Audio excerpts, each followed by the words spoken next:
কোরবানির জন্য দেশে পর্যাপ্ত পশু রয়েছে, কোনো পশু আমদানি করা হবে না বলে জানিয়েছেন মৎস্য ও প্রাণী সম্পদ মন্ত্রী আব্দুর রহমান। দুপুরে সাভারে এক কর্মশালায় অংশ নিয়ে শেষে সাংবাদিকদের তিনি আরও বলেন, চোরাই পথে কোনো পশু যেন দেশে ঢুকতে না পারে সে বিষয়ে সবাই সচেষ্ট রয়েছেন।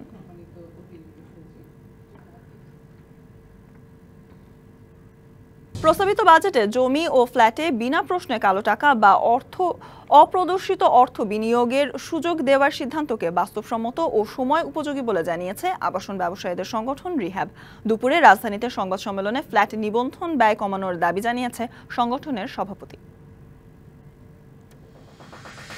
প্রস্তাবিত বাজেটে তথ্য ও প্রযুক্তি খাতের জন্য কর অব্যাহতির মেয়াদ ৩ বছর বাড়ানোয় খুশি এই খাতের উদ্যোক্তারা।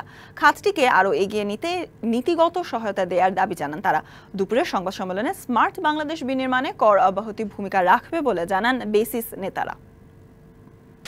চট্টগ্রামের আগ্রাবাদে সিটি কর্পোরেশনের উন্মুক্ত নালায় পড়ে নিখোঁজের একদিন পর ৭ বছর বয়সী এক শিশুর মরদেহ উদ্ধার করেছে পুলিশ।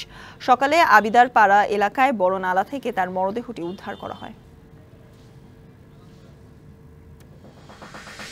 মানিকগঞ্জে বেসরকারি হাসপাতাল, ক্লিনিক ও ডায়াগনস্টিক সেন্টারে মাসিক উৎসে কর রিটার্ন দাখিল বিষয়ক এক সেমিনার অনুষ্ঠিত হয়েছে। সেমিনারে জেলার ১৫৬টি বেসরকারি হাসপাতাল, ক্লিনিক ও ডায়াগনস্টিক সেন্টারের প্রধানরা অংশ নেন।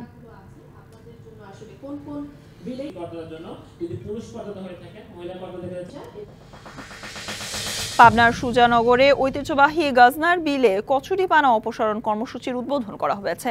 সকালে টিআর কর্মসূচির অর্থায়নে গাজনার বিলের কচুরিপানা অপসারণের কাজের উদ্বোধন করেন সুজানগর উপজেলা চেয়ারম্যান আব্দুল ওয়াহাব মতিয়ার।